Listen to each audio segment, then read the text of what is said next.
Welcome everyone. You're joining us on yet another edition of Plain Speak podcast. I'm Shivani Gupta. We're joining you on a day when India has announced its retributive action against Pakistan-based terror camps and terror organizations after the Pahalgam attack. I have with me Major Manik who's of course an expert to understand from the kinetics of the situation now. First up, though, we were wondering for the last 2 weeks. It's taken 2 weeks for the Indian government to finally conduct this operation, and they have called it Operation Sindoor, very aptly, because Hindu males were singled out from that tourist group and were shot dead, point blank, in their heads, in front of their wives and their family members. And several of those ladies who actually spoke to us in the aftermath of that Pahalgam attack said that they were told ki jao jaake Modi ko batao. Let me begin with you. We will discuss with Major Jolly what are the options in front of Pakistan now, and of course how does India handle the escalation matrix, what are the international signals that have come in so far. But first up, Operation Sindoor, how apt is that?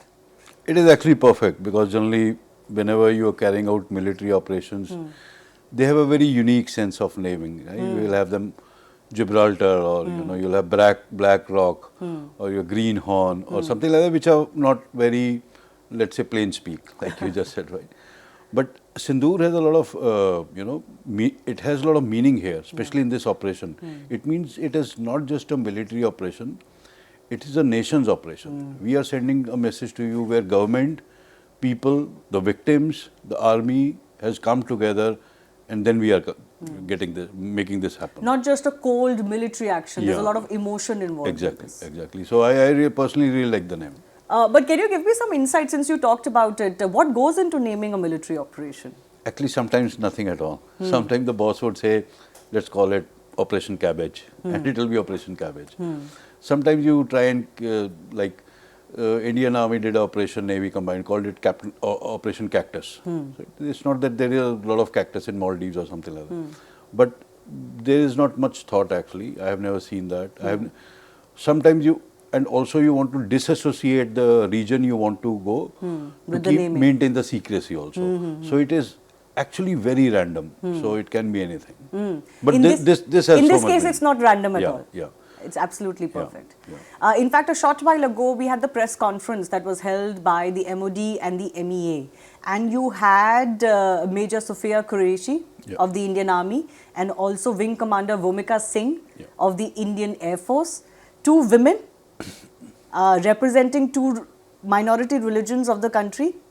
What a messaging there as well. Exactly. That's how we tell them. That's who we are. That's who we are, versus what you are, versus what Asim Munir was talking about. You send your terrorists into a country, you kill Hindu males, those who don't have weapons, those who are not trained to fight, those who have no security around them. You pick them out on a point where they are with their families, just having a nice vacation, and you catch them unsuspecting and you kill them. But we are who place even, this is the way we give a message. So it was a great idea, naming it, how the whole press conference was organized. I think it was a great idea. Now in that press conference, in fact, it was Wing Commander Bhumika Singh who ended the press conference by giving a warning shot to Pakistan. That already the press conference had said that these are very measured, calculated, non-escalatory, proportionate action from India.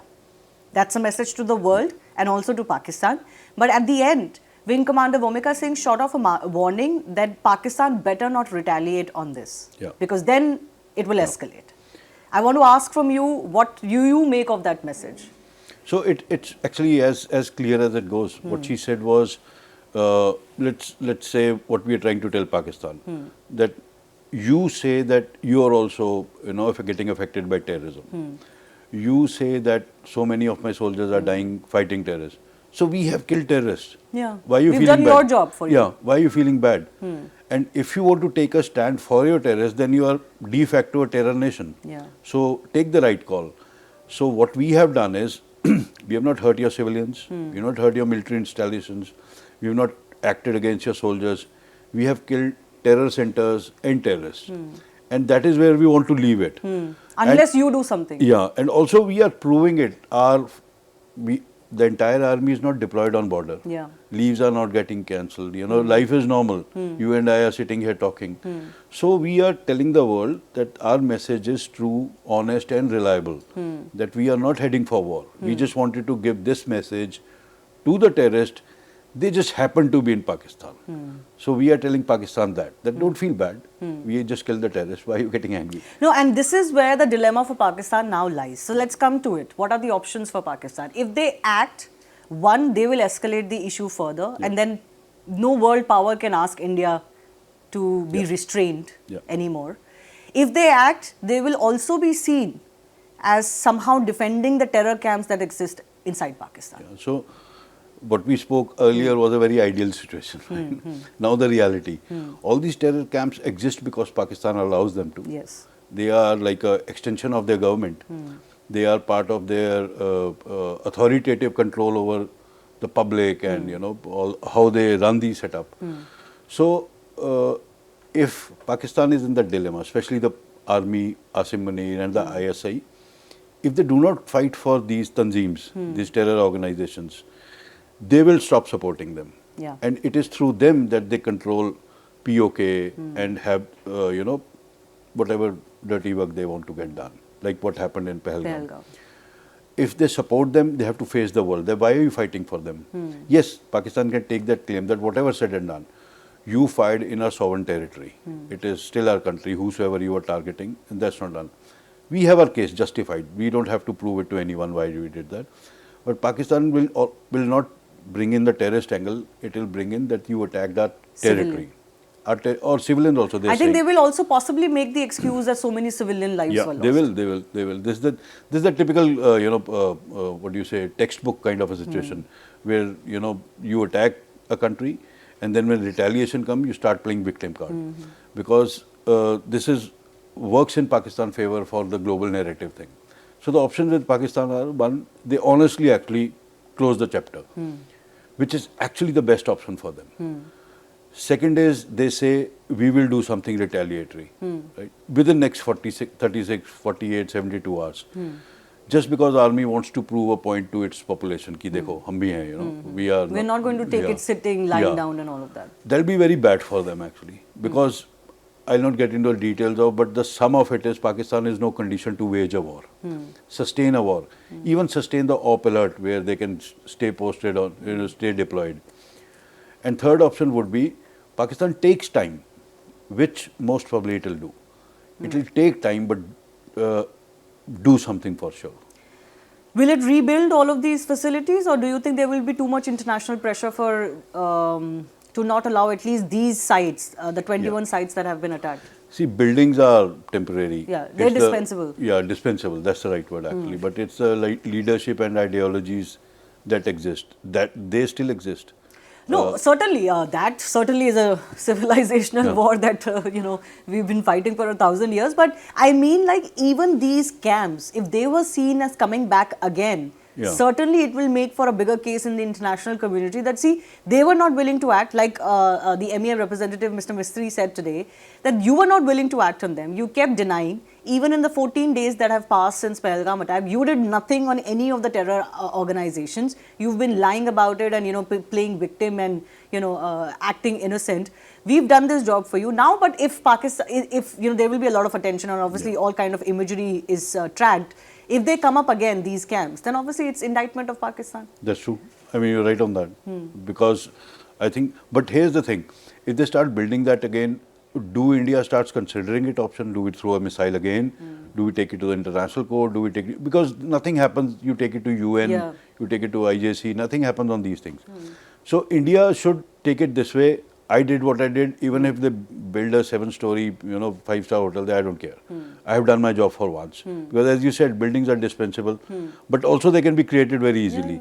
So we should actually close the chapter there, that we have done it, and we are not interested even if they are building again, because even if we put in that effort to prove they are building again, nothing will come out of it. Sure. And we can't keep breaking them again and again. It can't be endless loop for us. So we should leave it at that, and so should Pakistan. If they try and escalate, it will be very bad for them. No, so let's come to that dilemma that you talked about, the options. One is that they just let this be the end of the chapter. They say, actually, given the kind of fury, the sound and fury that was preceding this attack, Operation Sindoor attack that came forward, the expectation was actually much worse, right? Yeah. We all expected much worse, let's be Yeah. honest about it. Pakistan was fearing much worse. Yes. You must have heard the statements, they were going all across the world and saying, ye to hame marne wale hain, and this, that, and nuclear, कि हमारे ऊपर कुछ होगा तो कोई नहीं बचेगा, that statement is also viral. But do they have the capacity to think like that? Ki, okay, let this be for now? So Pakistan is a very strange kind of country. It's like the unique case.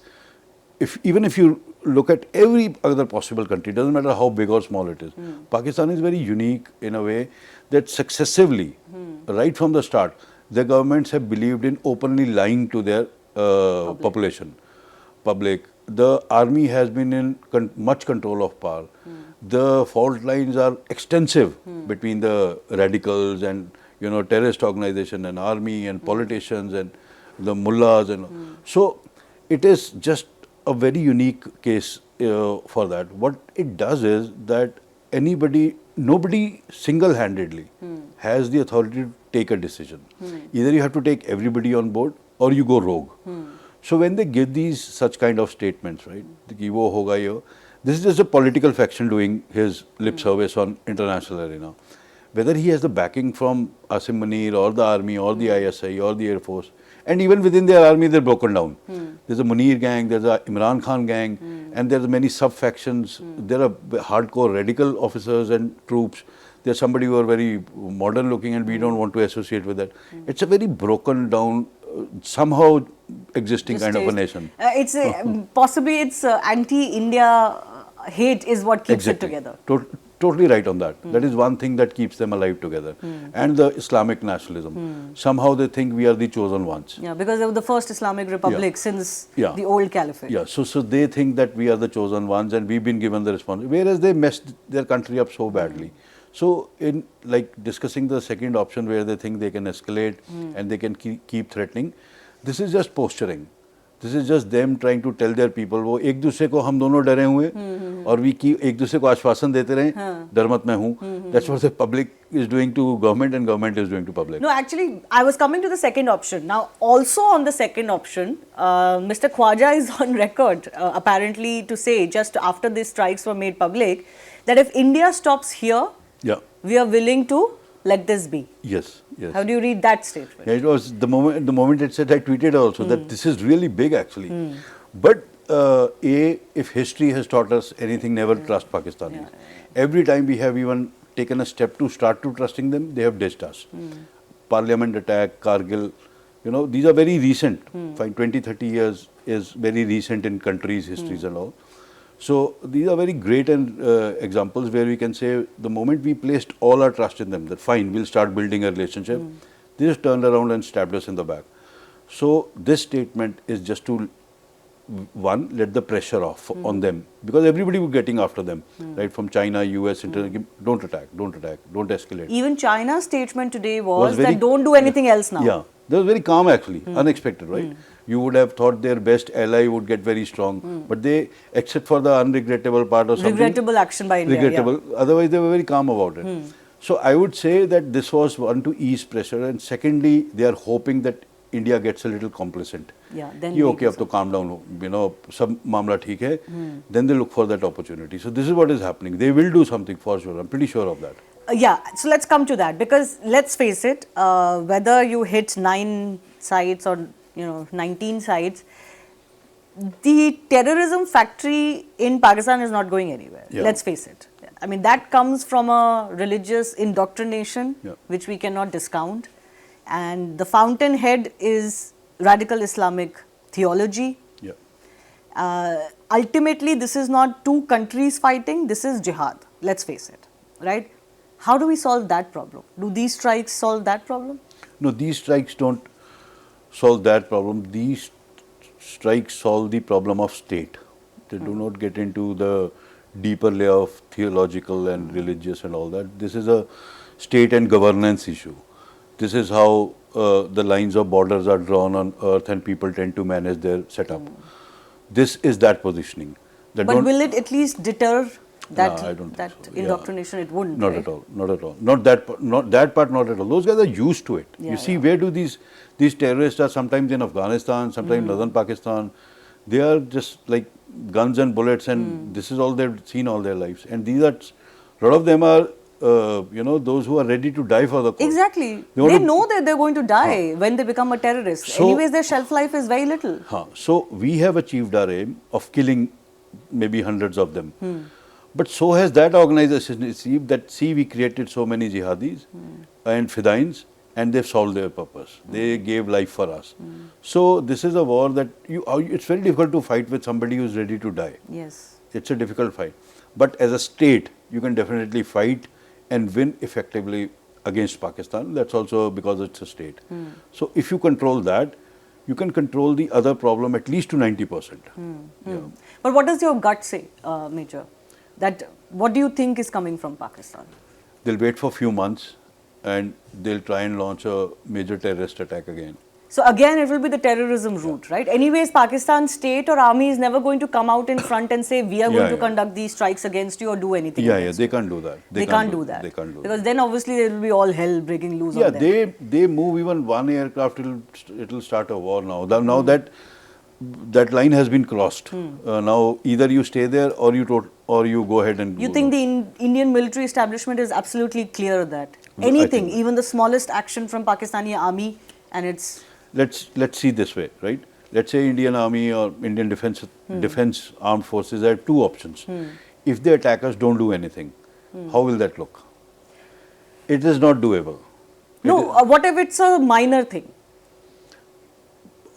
So defining minor is a very complicated thing in terms of military aggressions, right? We keep calling this low intensity conflict, but we've lost thousands of soldiers. Yes, absolutely. If we fought war one day, 1 week just to finish Pakistan, maybe we end up losing only 600, much less than this. So these definitions are good for theoretical studies and analysis, and but when you come to brass tacks, not the exercise actually, but when you actually come to reality here, the point is that we cannot expect Pakistan to do something and we label it, this is low scale. Right. That is very bad. That will look very bad on us. Even if they kill one soldier as a retaliation to this, we cannot say that this is a small thing. No, certainly. So it's understood that if the Pakistani military is any way involved in any kind of attack on India, then all gloves are off. Yeah. That is clear. Yeah. And they understand I this. can't think of a situation where India would let it go. Let it go. Some feel that maybe some of us want Pakistan to do some misadventure and give us the excuse to go further. A lot of people hoping for that let them try. It's like, I don't want to say it, but I wish Pakistan की थोड़ी और पिटाई होनी चाहिए थी, that kind of thing. क्योंकि बहुत हो गया ना. Yeah. मतलब I think पहलगाम के बाद अब clear हो गया कि Indians have lost their patience. Yeah, so that's now this time. That's why people are saying, let them try once. Let them try once. We are waiting. So that is why they said that if India is ready, we are ready. But knowing इस कौम का अगर आपको अच्छे से पता है पाकिस्तान का, वो कुछ करेंगे जरूर. They will not, because they have that tendency. They are like that little snake in your उनके तो garden. पूरा जीने का पूरा reason ही है. Their existence is just hating India. So I think India will have to be on its best alert for a few months. No, but Major, you say few months. Now look at Pulwama and Uri. Let's say after Uri and after Balakot airstrikes in 2019, then 2019 abrogation of Article 370 also happened. There were attacks in Jammu and Kashmir, no doubt. We've lost a lot of our soldiers in encounters and search operations, no doubt. Tactics have changed, but let's say we bought some sort of normalcy for 5 years, but look where we are. Yeah. So ultimately, the expectation that the Prime Minister himself has raised, and the entire public has, is that this back and forth, this us getting attacked, 4 of our soldiers, 6 of our soldiers, or God forbid, civilians, tourists get attacked. This has to stop. It cannot be business as usual, right?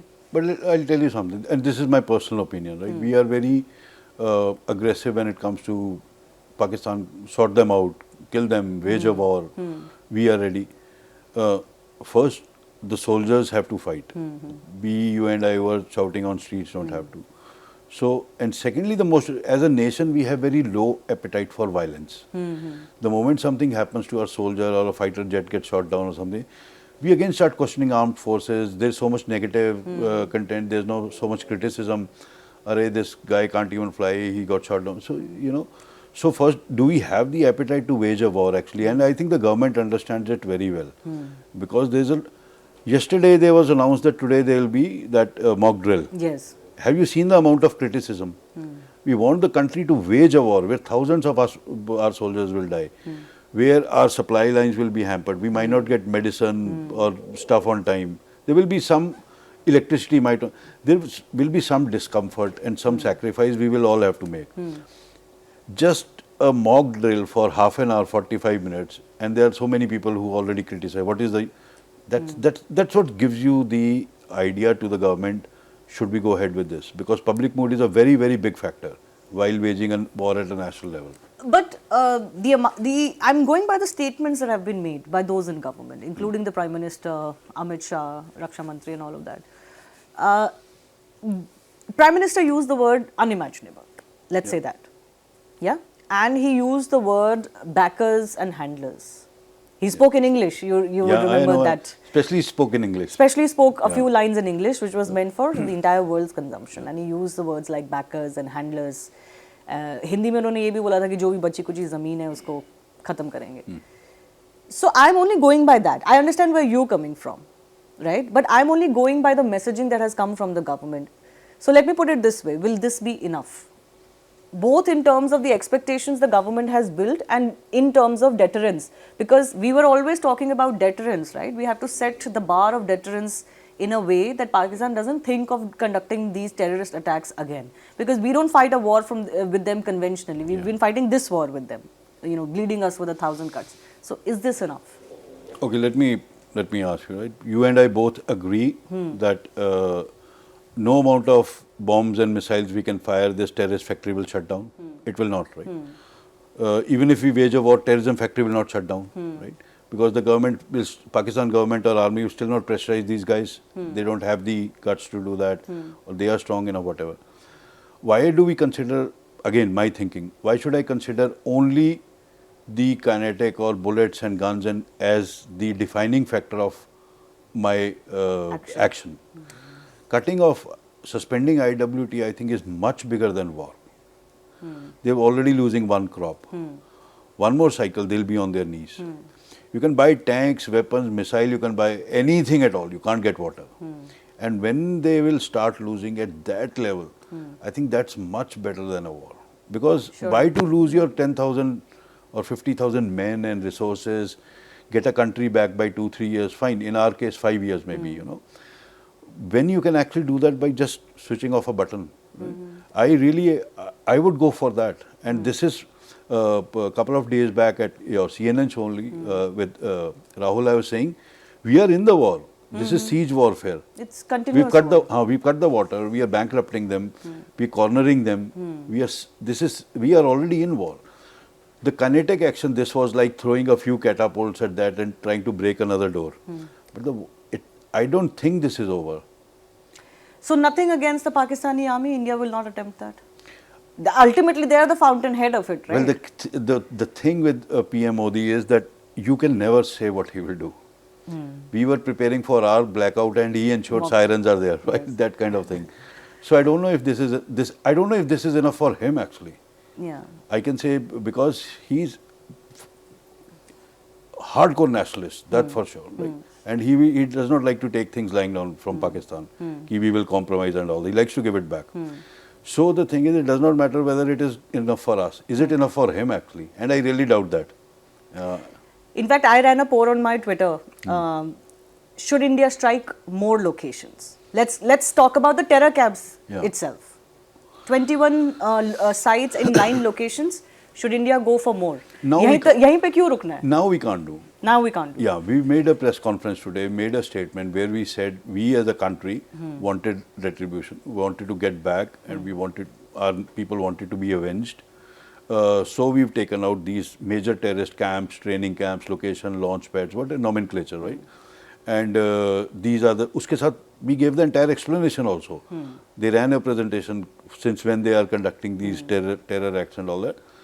And we actually said, this is all from our side. And we have done our, what we wanted to do. We request Pakistan not to escalate it or it will become something else. And the whole world is like, fine, you know, we understand. They will also put pressure on Pakistan. But now, now if we, today evening we go and do it again, we will lose a lot of credibility globally. We will lose, it will confuse everyone. It's not just about good warfare is confusing your enemy. You can't confuse your own people. Right? See what is going on. So even if Mr. Modi does something, it will be, I think, more decisive than this, not just raids. Are you expecting anything then? I'm pretty sure actually. Yeah. Something else is coming, isn't it? This is not the end of it. Yeah, Let's just put it like that. As I said, I truly believe this is siege warfare. This was one of the times when the catapults and trebuchets come together and they start throwing stones to break a door or a wall or a pillar or a post. The siege stays, the war continues for a year, 2 years, 3 years. Siege is gone for many years. This is that. These things will keep happening. You know, when the Prime Minister made that statement, there was a direct, most people understood it as POK. There was a lot of conversation about whether we are going to attempt to get POK back. What do you think? There are 3 ways to get POK back. One, we get it militarily. Secondly, Pakistan says, fine, take it back. Why will it say that? It will never do that. I'm saying even if theoretically, right? How do you do that? Third is the people of POJK rise and say, we are opening the LOC, we are joining India. Second and third will not happen. We don't have that much traction there. People don't find a rally or two happen. That does not convince millions of people, right? The only option left is militarily. And now I'll again come back to what Mr. Modi said. If he said it, it means he has it in his mind. Like the Indus Water Treaty, he's been working on since 2015 actually. Now he got the right excuse to do that. In that case, he is not going for a 5 month, 6 month, 3 month kind of thing. If he's decided his mind on POJK, it means he will cripple Pakistan to that state that they are not able to resist it. And we have a smooth sailing. External Affairs Minister S. Jaishankar just recently reiterated, he said this is a national commitment that our land of POK has to come back to India. It's just a matter of time. See, it's like that. You are attacking, if whatever said or not, it's a nuclear power, right? However weak their army might be or however demoralized, they're still army. They still have 1,000 tanks and few hundred aircraft. You still have to go through them. So would you like to want to fight them when they are at their super alert and waiting for you? Or you want to maybe wait when they're tired and frustrated and poor and demoralized and rebellious and people are waiting there, please come and save us. That homework has started now. Getting the international community outside, talking to the allies who they depend on, putting on pressure here and there. Because again I say, if we have to get it, it's a little long process. It's a long process. Final question. Yes, ma'am. Let's say, as you very rightly pointed out, and I think you're absolutely correct in understanding what the Indian military has said, that okay, this is our action, this is in revenge for Pahalgam, plus all the other attacks that you continue to do, because, you know, Bahawalpur or Murudke, where they've attacked, is where the 2008 Mumbai attackers were trained, and it was orchestrated from there. So they've gone back to, you know, attacks post 2000 also, and kind of attacked those terror installations. But again, given what you've seen over the last 2 weeks, the mood in the country, the expectations, will this quote-unquote retribution be enough, you think, to satisfy the Indian public? Yeah, I think it is I mean, we should not downplay this. I would say that. Taking out so many sites, 9 in total, totally devastating them, and tons of terrorists and their family. These are training camps. Hundreds of people must be living there, some getting indoctrinated, somebody is getting weapons training. All these people were wanting to come and kill more Indians like you and me in this country. You've taken out a lot of them. You've crippled their infrastructure. You've done a lot. This should not be taken down easily. Just because you think that Fauji's did not walk across the border with hand and few didn't die and few didn't kill. That's not how modern warfare is actually. Our imagery is of that Second World War thing where people are jumping from their trenches and killing each other. Modern warfare is very different. It's a no-contact war. Rarely you will get to see your enemy. Everybody is fighting for a few hundred kilometers or 20, 30 kilometers in case of land warfare. So, this is how it will be actually. That lust for blood, right, somehow is very medieval, but it does not get satisfied in modern warfare. Absolutely. Well, let's wait and see what exactly happens. It is very likely, as the Major also said, that Pakistan will attempt something. If not now, then in another few weeks, another few months' time. You know, this is just the reality that we live in. But we do want a more permanent solution to this menace that we keep dealing with. I mean, called Pakistan. Called Pakistan. So let's see what the long-term solution is. The government has been very clear that there's going to be, if there was zero tolerance earlier, it's going to be like minus zero now. Let's see what happens, because this is still a developing situation, and we'll keep getting you the latest on CNN News 18. Thank you, Major Jolly, for joining us. Thank you so much, ma'am. Very nice talking to you. Thank you. Thanks.